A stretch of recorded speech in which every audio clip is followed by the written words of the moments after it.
dalam penggunaan bahasa sehari-hari, kalau kita menyebut infak itu cenderungnya sunnah. Tapi kalau kita menyebut kata nafkah itu cenderungnya bermakna wajib.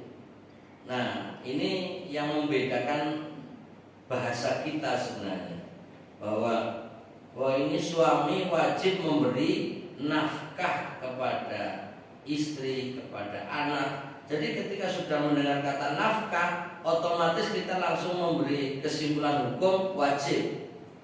Tapi ketika kita menyebut kata infak, ya seringkali mengandung makna sunnah, mengandung makna sunnah.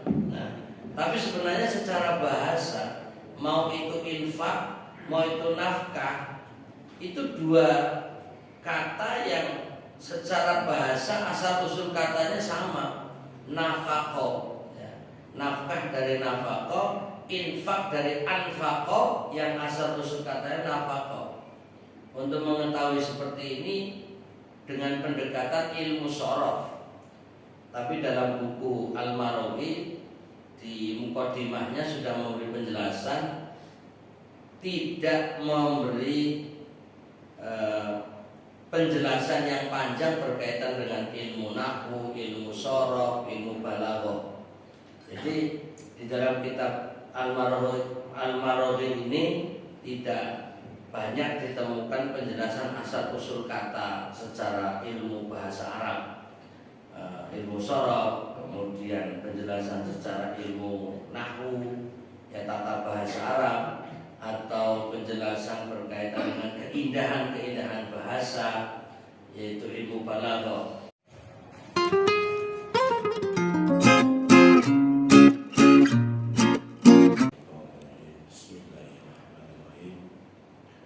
Assalamualaikum warahmatullahi wabarakatuh.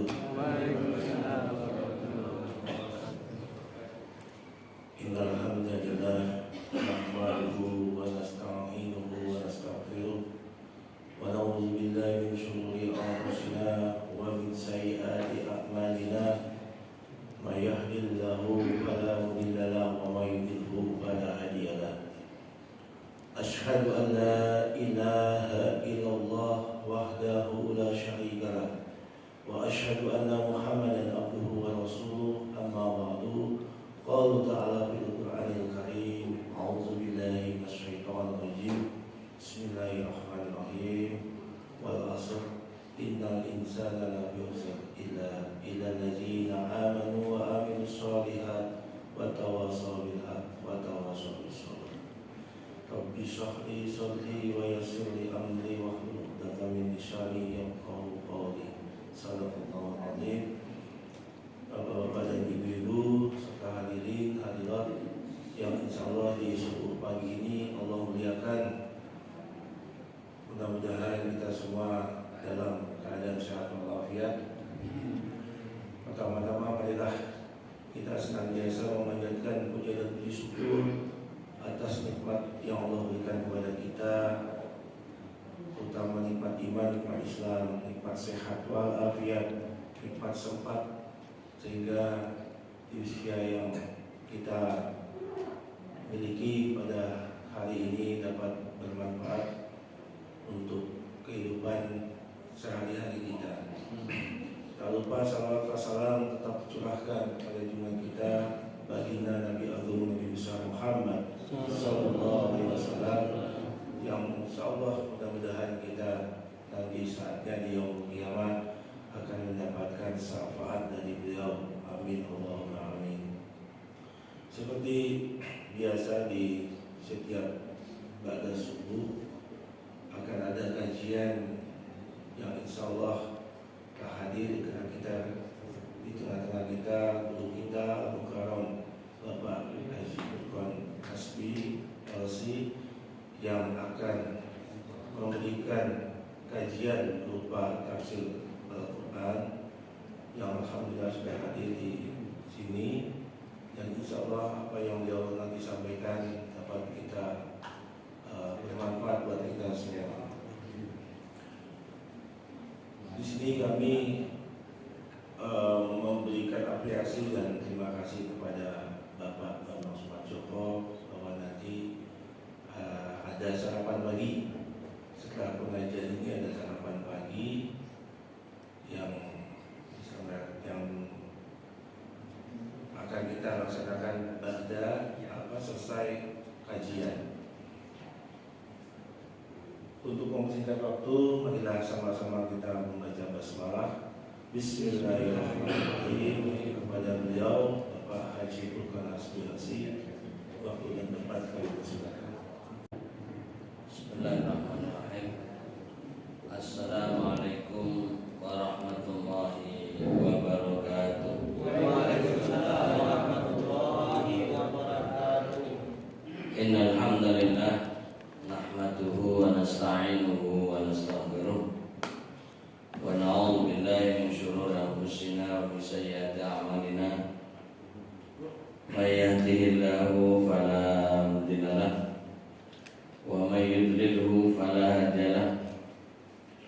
Asyhadu an la ilaha illallah wahdahu la syarika lahu wa asyhadu anna Muhammadan abduhu wa rasuluh la nabiyya ba'dah. Amma ba'd. Fa ya ibadallah, usikum wa nafsi bi taqwallah, faqad fazal muttaqun. Apa kabar Bapak Ibu hari ini? Habis diguyur air hujan, gimana rasanya? Seger, adem, dan bikin ngantuk ya. Ya, mudah-mudahan pagi hari ini ngantuknya sudah hilang, dan nanti jangan lupa sarapan pagi menanti kita. Tapi sebelum sarapan jasmani, mari kita sarapan rohani terlebih dahulu dengan membaca buku Tafsir Al-Marozi yang kita baca sampai halaman 31 ya. Masih melanjutkan penjelasan ayat 3. A'udzubillahi minasyaitonirrajim. Alladzina yu'minuna bil ghaibi wa yuqimunas sholata wa mimma razaqnahum yunfiqun. Ini ayat 3 dari surat Al-Baqarah bagian akhir. Wa mimma razaqnahum yunfiqun. Dan mereka menermakan sebagian dari yang kami berikan kepada mereka. Itu penjelasan lebih lanjut di halaman 31. Betapa luasnya makna yang terkandung setiap ayat dalam Al-Quran. Dan tentu kita merujuk kepada penjelasan para ulama yang bersumber dari Al-Quran itu sendiri dan hadis-hadis nabawi. Maka dari itu dalam membaca tafsir mungkin kita harus perlahan-lahan, pelan-pelan, walaupun mungkin satu ayat bisa sampai 1 atau 2 kali pertemuan. Mohon sabar dan mudah-mudahan kita istiqomah sampai akhir hayat kita. Allahumma amin. Kita perbanyak sholawat untuk Rasulullah Muhammad Sallallahu Alaihi Wasallam yang telah sempurna mengajarkan Islam, baik melalui Al-Quran, melalui perkataan maupun keteladanan. Untuk memulai kajian kita baca ulang ayat 3 dari surat Al-Baqarah ini, dan mungkin kita akan melanjutkan ayat 4 dan kalau bisa sampai akhir ayat 5, karena ini saling terkait antara ayat-ayat yang dibaca dari ayat 1, 2, 3, 4 sampai 5 itu sebenarnya penjelasan terkait dengan sifat atau tanda-tanda orang takwa. Jadi satu paket. Tapi karena penjelasannya dipotong-potong ya, satu ayat per ayat, sehingga kadang butuh waktu ya secara terpisah. Tapi sebenarnya antara ayat 1 sampai ayat 5 itu satu paket, atau setidaknya kita persingkat dari ayat 2, yaitu yang berkaitan dengan hudan lil muttaqin, bahwa Al-Quran ini adalah petunjuk bagi orang bertakwa. Lalu diperjelas, dirinci pada ayat 3, yaitu orang yang bertakwa adalah orang yang beriman kepada bil ghaib, yang gaib. Kemudian yang kedua, yuqimunas shalah, orang yang mendirikan sholat. Dan yang ketiga, mimma razaqnahum yunfiqun, yaitu dari sebagian apa yang kami berikan atau rezekikan kepada mereka, yunfikun, yaitu berinfak atau mendermakan. Ini adalah ayat 3. Kemudian nanti pada ayat 4 kita akan baca juga tanda orang takwa adalah alladzina yu'minuna bima unzila ilaika, orang yang beriman kepada apa yang diturunkan kepadamu. Intinya iman kepada Al-Quran. Itu ada di halaman 32. Kemudian lanjutannya, wa ma unzila min qablik, tanda orang takwa adalah orang yang beriman dengan kitab-kitab sebelum Al-Quran. Apa yang diturunkan sebelummu Muhammad, itu artinya ada kitab Taurat, Injil, Zabur dan lainnya. Selama Al-Quran menginformasikan ada kitab yang diturunkan kepada para nabi sebelum Nabi Muhammad SAW, wajib beriman. Kemudian tanda terakhir dalam ayat ini, ya, yaitu wabil akhiratihum yuqinun, yaitu tanda orang bertakwa adalah orang yang kepada hari akhirat mereka itu yakin, percaya, beriman. Nah, nanti ada penjelasan yang mungkin lebih detail bagaimana perbedaan antara iman dan yakin. Nah, tapi ya, apakah ada penjelasan lebih dalam? Nah, itu lihat nanti pada waktunya ketika kita membahas ayat ini. Dan pada ayat 5 di halaman 33 itu menggambarkan bagaimana mereka yang sudah memiliki sifat-sifat takwa diberi penilaian oleh Allah Ta'ala dalam Al-Quran ayat 5 surat Al-Baqarah ini, ulaika ala hudam min rabbihim. Jadi yang pertama diperjelas mereka itu adalah di atas pimpinan atau bimbingan dari Tuhan mereka. Intinya orang yang memiliki sifat-sifat takwa yang disebutkan tadi, mereka adalah mendapat hidayah dari Allah. Ini sebenarnya pengulangan atau penegasan dari ayat 2. Hudan lil muttaqin, petunjuk bagi orang takwa. Lalu kalau sudah memiliki sifat-sifat takwa, mereka mendapat petunjuk dari Tuhan. Lalu ditutup statusnya, wa ulaika humul muflihun.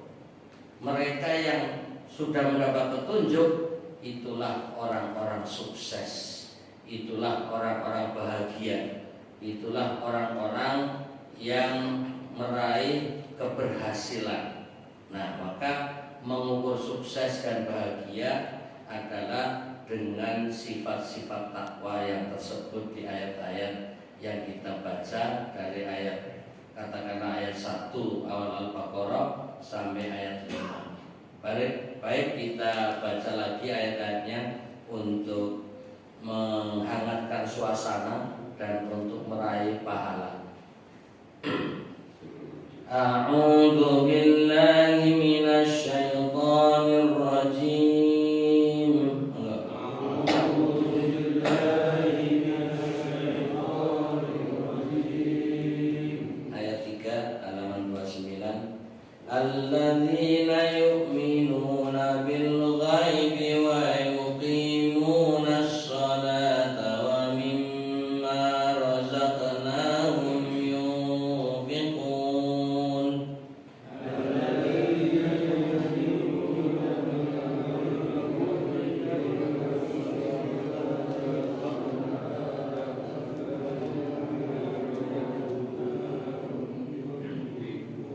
والذين يؤمنون بما أنزل إليك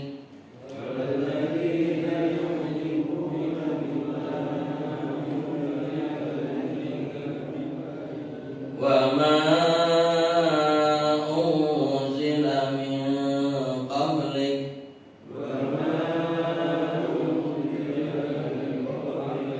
وبالآخرة هم يوقنون.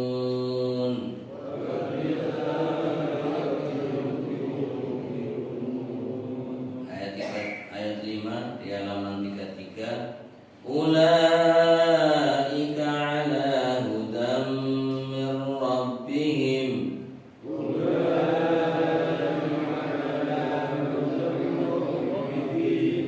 wa ulaika humul muflihun.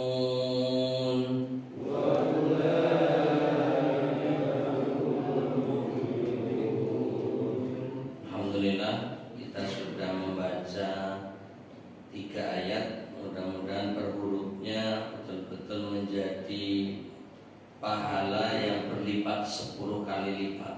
Amin. 10 kali kebaikan, sehingga pagi hari ini kita sudah menabung amal soleh dengan membaca ayat-ayat Al-Quran. Coba perhatikan di ayat 3 di penjelasan tentang rizki, halaman 31 huruf C. Dan mereka mendermakan sebagian dari yang kami berikan kepada mereka. Ini tanda orang bertakwa, yaitu orang yang berinfak, orang yang mendermakan. Ada kata sebagian, artinya tidak semuanya, ya, sebagian dari apa yang kami berikan kepada mereka. Nah, di dalam ayat 3 ini menggunakan kata rozakna, ya, kami rezekikan. Maka perlu ada penjelasan singkat apa itu rezeki. Nah, di dalam buku Al-Maraghi ini dijelaskan kata rezeki artinya pemberian. Jadi rezeki artinya pemberian, baik didapat dengan cara halal atau haram. Jadi seringkali kita menggunakan kata rezeki, konotasinya, maknanya lebih kepada halal. Tapi andaikan orang mendapatkan harta yang haram, itu pun kalau secara bahasa artinya rezeki juga. Umpamanya orang mendapatkan harta dengan korupsi, dengan menipu, dengan mencuri dan lain sebagainya, kalau secara bahasa itu ya rizki. Tapi kalau dinilai secara hukum itu rizki yang haram. Nah, di sini diterangkan pemberian, pemberian baik didapat dengan cara halal atau haram. Nah, ini yang umum. Tapi, ya ini tambahan keterangan, tetapi sebagian ulama, nah ini berarti tidak semua ulama sepakat, hanya sebagiannya, yang namanya rizki itu khusus yang halal saja. Nah, ini secara tidak langsung ulama atau di dalam buku ini menginformasikan perbedaan ulama dalam memaknai rizki. Rizki itu apakah yang halal saja ataukah rizki juga yang haram termasuk rizki. Nah, ini. Jadi ini dua pendapat. Ya, silakan kita cenderung yang mana. Kalau pakai perasaan sih namanya rizki, kesannya yang halal saja, pakai perasaan. Tapi kalau secara bahasa tadi, rizki bisa meliputi yang halal maupun yang haram. Kemudian kata kedua yang terkandung di dalam ayat 3 bagian akhir, wa mimma razaqnahum yunfikun, ada kata yunfikun, yaitu mereka yang mendermakan, yang menginfakkan, yang memberikan, yang membagikan. Intinya mengeluarkan hartanya untuk orang lain, untuk kepentingan yang lain. Itu disebut yunfikun atau infak. Nah, untuk lebih jelasnya bisa buka halaman 31 lanjutannya terkait dengan maksud infak. Mari kita baca terlebih dahulu. Dan yang dimaksud dengan infak ya, atau derma di sini masuk yang wajib. Ya, seperti nafkah kepada istri, anak dan kerabat dekat, dan juga nafkah yang sunnah. Nah, ini secara hukum infak itu bisa dibagi menjadi wajib dan sunnah.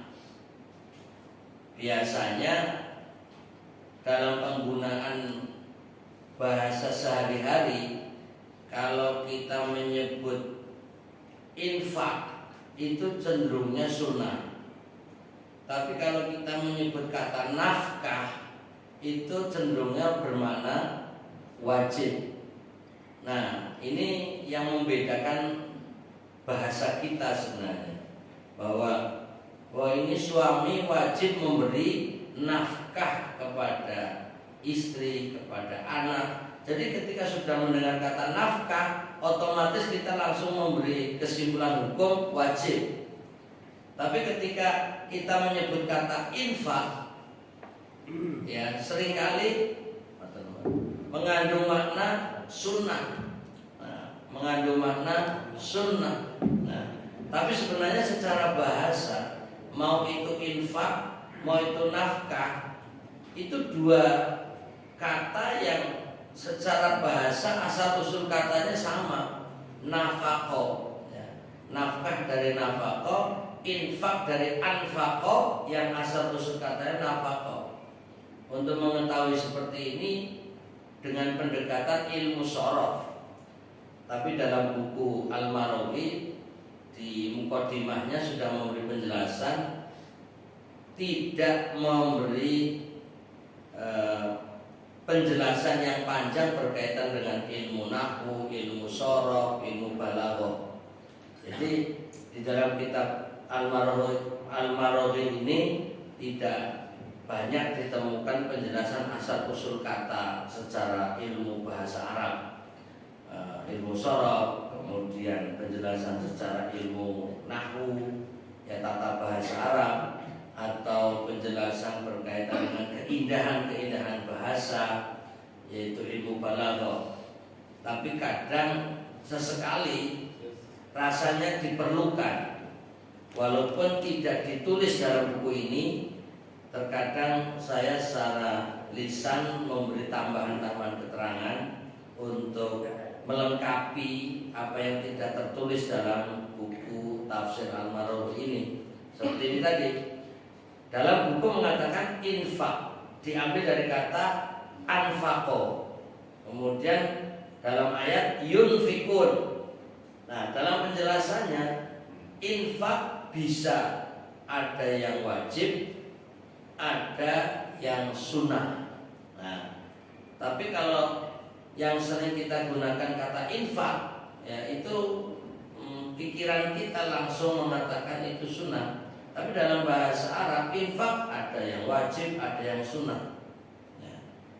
Bahkan kata infak sendiri bisa kata lain dari sedekah atau sodakoh. Jadi nanti sodakoh ada juga yang dihukumi wajib. Sodakoh ada yang wajib seperti zakat. Nah, zakat itu sendiri bagian daripada sodakoh. Ya. Maka dalam Al-Quran ketika menyebut 8 asnaf, 8 orang yang berhak mendapatkan zakat, ya, dalam ayat menggunakan kata sodakoh, innamas sodakotu. Nah, sesungguhnya sedekah itu. Nah, kata sodakoh di dalam ayat tersebut maknanya adalah zakat. Nah, ini kemudian ada sodakoh yang sunnah. Lalu sedekah yang sunnah itu seperti infak. Nah gitu. Jadi ini untuk menjelaskan status sedekah yang sunnah, lalu dikasih contoh infak. Tapi sebenarnya ketika kita sedang menjelaskan kata infak sendiri, infak dibagi ada yang wajib, ada yang sunnah. Nah ini memang pendekatan istilah-istilah bahasa Arab akan luas. Tapi di sini kita hanya mempersingkat saja bahwa mungkin untuk sederhananya ketika kita menggunakan kata infak ini lebih mengandung makna sunnah. Tapi kalau infak yang mengandung hukum wajib, mungkin bahasa kitanya nafkah. Jadi biar mempermudah saja. Dan kita tentu berterima kasih kepada para ulama generasi terdahulu yang di Indonesia sudah memberi penggunaan istilah nafkah untuk suami, nafkah wajib bagi suami untuk istri dan anak, infak, ya, sunnah untuk kepentingan pembangunan masjid, untuk memberi bantuan kepada yang membutuhkan. Nah ini dua istilah yang sudah beredar di masyarakat. Ini adalah produk para kiai, para ulama di Indonesia di zaman dulu. Nah, kita harus terima kasih. Mereka betul-betul mampu memilihkan kata sehingga dengan mudah masyarakat mengucapkan dan menggunakan sekaligus mengandung perbedaan hukum. Nah, ini luar biasa. Tidak mudah memilih-milihkan kata. Ini nafkah wajib, infak sunnah. Padahal di dalam ayat Al-Quran ketika menjelaskan yunfikun itu ada yang wajib, ada yang sunnah. Sebagaimana di dalam tafsir Al-Maraghi ini. Tapi kemudian lanjutannya dan disebutkannya kata sebagian dari yang kami berikan kepada mereka mengisyaratkan bahwa infak yang diwajibkan itu adalah sebagian dari milik seseorang, bukan seluruhnya. Nah ini untuk menunjukkan bahwa berbagi itu tidak harus semua yang dimiliki, sebagian. Nah sebagian itu sendiri nanti diperluas, apakah separuh atau sebagian itu hanya sepertiga, ataukah sebagian bisa hanya seperempat, ataukah sebagian hanya ya sebagian kecil dari apa yang dimiliki. Nah ini juga nanti lebih luas lagi. Jadi kalau zaman Nabi ada para sahabat yang dalam berinfak itu bervariasi. Umpamanya sahabat Abu Bakar ketika diminta untuk berinfak, ya, atau mungkin bahasa lain bersedekah, apa yang dimiliki diserahkan semua 100% tanpa meninggalkan apa yang dipegang, apa yang disimpan, semua keluarkan, semua harta yang dimiliki diberikan untuk infak, sedekah fisabilillah, infak di jalan Allah. Ini sekelas Abu Bakar. Sampai keluarganya bertanya-tanya, Terus nanti gimana untuk kebutuhan keluarga seperti makan, minum? Apa sikap sahabat Abu Bakar? Ada Allah, saya pasrahkan mereka kepada Allah. Kira-kira kita berani nggak berkata seperti itu ini? Hanya wajah-wajahnya kurang meyakinkan. Tapi percaya kan Allah yang memberi rezeki? Percaya. Buktikan kata-kata. Hanya baru kata-kata loh, belum membuktikan dengan kenyataan. Bahwanya sedekah semuanya. Lalu lo nanti kebutuhan Anda, kebutuhan keluarga gimana? Nah itu Allah yang ngurus. Kita yakin Allah yang memberi rezeki. Setiap orang yang hidup pasti ada rezekinya dan dijamin oleh Allah Ta'ala. Kalau kita ngomong gitu di depan anak istri kayaknya bikin huru hara. Iki bapaknya ngawur, bapaknya orang mikir, bapaknya malah salah-salah ya toh. Jadi orang yang benar, orang yang punya prinsip kelas tinggi kadang dianggap edan ini, nggak waras, nggak wajar, nggak umum. Ini sudah pernah dilakukan oleh sahabat Abu Bakar. Nah kita bisa nggak naik kelas selevel sahabat Abu Bakar radhiyallahu anhu? Hanya umpomo saja belum berani, apalagi tenanan. Nah ini hanya untuk menggambarkan tingkat tinggi ya. Walaupun dalam ayat ini kan ada kata mimma, dari sebagian akar. Memang normalnya sebagian saja masih seperempat, sepertiga atau kurang dari itu dan seterusnya. Nah level 2 yang dalam catatan sejarah itu Umar bin Khattab radhiyallahu anhu ketika dimintai infak atau sedekah itu sebagian hartanya, separuh, ya separuhnya. Nah ini yang dilakukan Umar saja. Kalau dibandingkan dengan kita, kayaknya juga belum level kita ini.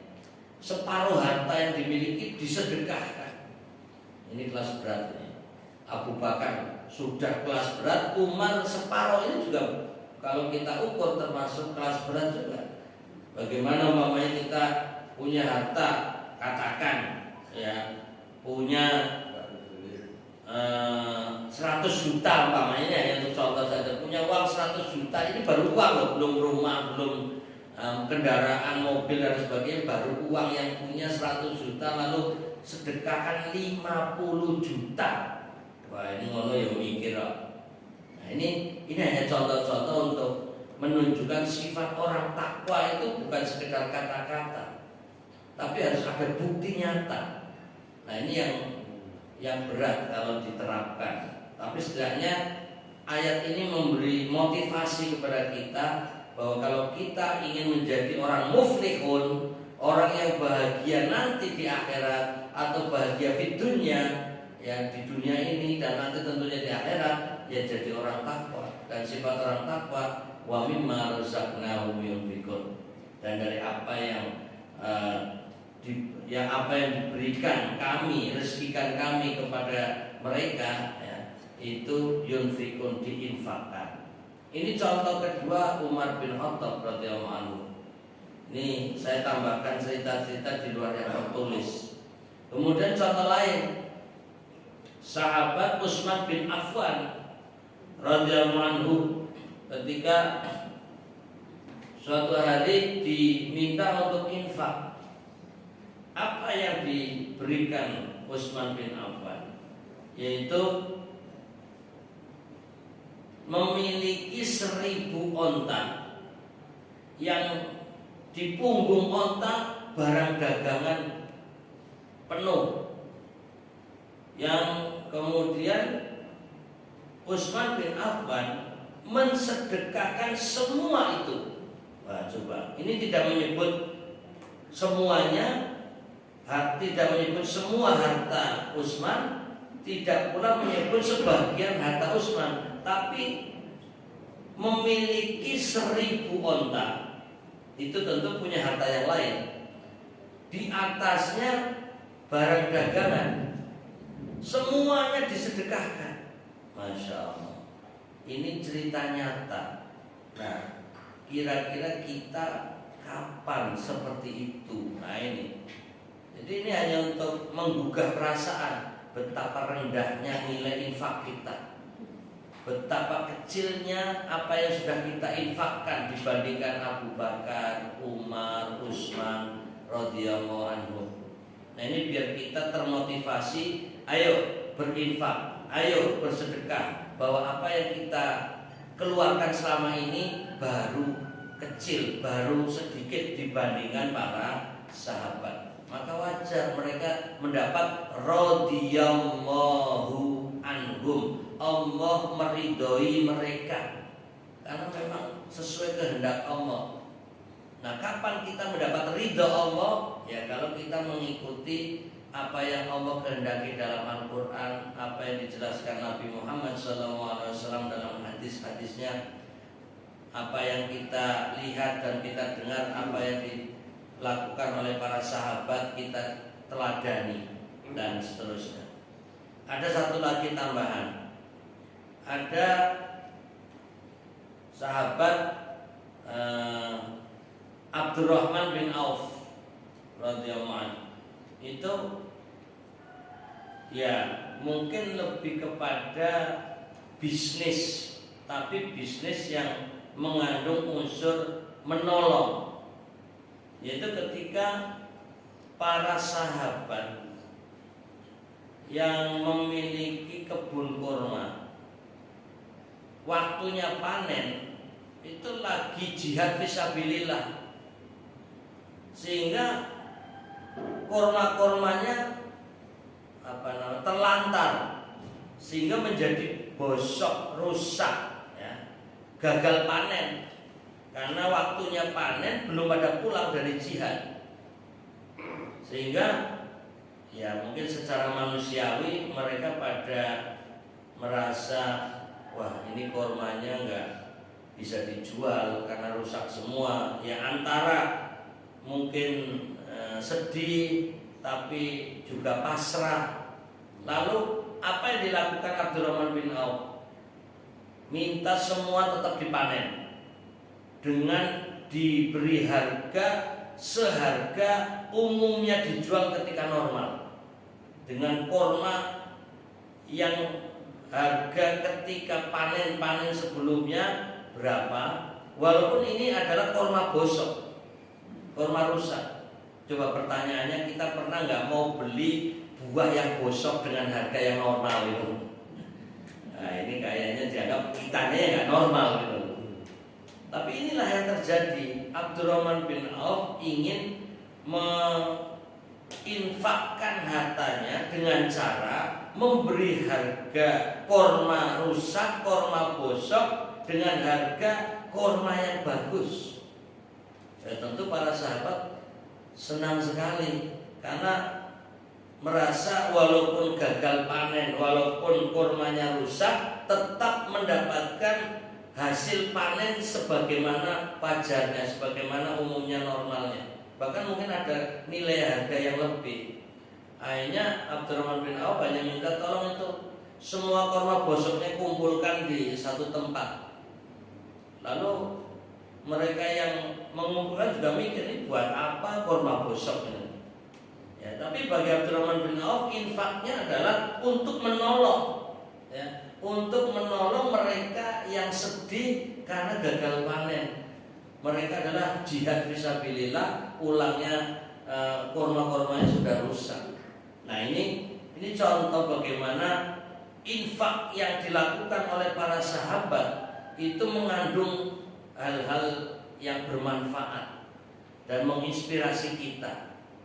Ya, mungkin saya kasih tambahan cerita yang nilai infaknya sedikit, tapi mengandung makna yang unik. Salah satu kisah seorang sahabat yang disebut Ali bin Abi Thalib. Pada suatu malam ada seseorang yang ditemuinya lalu diberi infak, disedekahi. Lalu selesai, yang diberi itu ya nerima saja, sementara yang Ali berikan tidak seberapa. Ya artinya dibandingkan tadi Abu Bakar, Umar, Utsman, Abdurrahman bin Auf itu tidak seberapa, karena dari sisi status ekonomi sahabat Ali bin Abi Thalib itu termasuk orang yang bukan kaya, atau singkatnya orang miskin dibandingkan mereka itu. Wong mau punya pembantu aja nggak kuat bayar. Dengan pengakuan istrinya Fatimah putri Rasulullah, ya, Fatimah radhiyallahu anha itu membantu urusan rumah sehingga sampai tangannya dan tenaganya sakit dan kelelahan, minta pembantu nggak mampu. Nah, ini untuk menggambarkan Ali itu secara ekonomi paling rendah di antara para sahabat yang tadi diceritakan. Nah, ini kisahnya memberi infak, ya, sedekah di tengah malam kepada seseorang. Tapi kemudian apa komentar orang-orang? Mereka menyatakan Ali itu aneh. Bagaimana memberi infak atau sedekah kepada seseorang yang statusnya pencuri? Jadi tadi malam yang Ali beri itu maling ternyata. Coba kira-kira kalau jenengan ya, ngasih uang atau ngasih sesuatu kepada maling, setelahnya baru sadar kalau maling itu gelo apa tidak itu, nyesel apa tidak kira-kira? Wong iya umpama urung tenanan ini. Waduh, ternyata tadi malam yang saya kasih maling gitu kan. Padahal kalau kita pikir maling ini jahat, kemudian perlunya ditangkap, ini malah dikasih uang, kasih sedekah gitu. Nah, yang ingin kita ambil pelajaran bagaimana sahabat Ali radhiyallahu anhu menyikapi komentar masyarakat. Apa jawabannya? Ya, mudah-mudahan tadi malam si maling itu menerima apa yang diberi itu dengan tulus ikhlas dan paling tidak istirahat dari pekerjaan biasanya. Maksudnya dengan apa yang diterima dia nggak butuh maling lagi, tidak perlu mencuri lagi gitu. Itu cara berpikir Ali bin Abi Thalib, tidak menyesali tapi menyikapi dengan positif. Bahkan di kisah lanjutannya di malam berikutnya ketemu seorang wanita lalu diberi infak atau sedekah.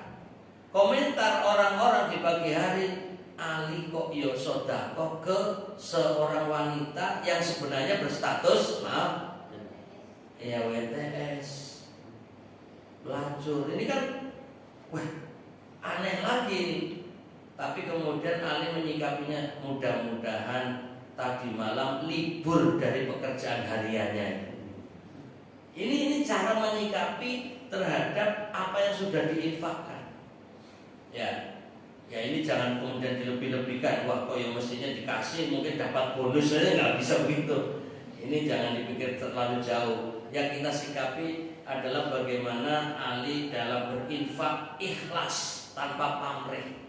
Nah, ini makna dari infak itu sendiri, biar kita betul-betul menghayati tanda-tanda orang bertakwa adalah wa mimma razaqnahum yunfikun. Bapak sarang-sarang, wa mimma razaqnahum yunfikun.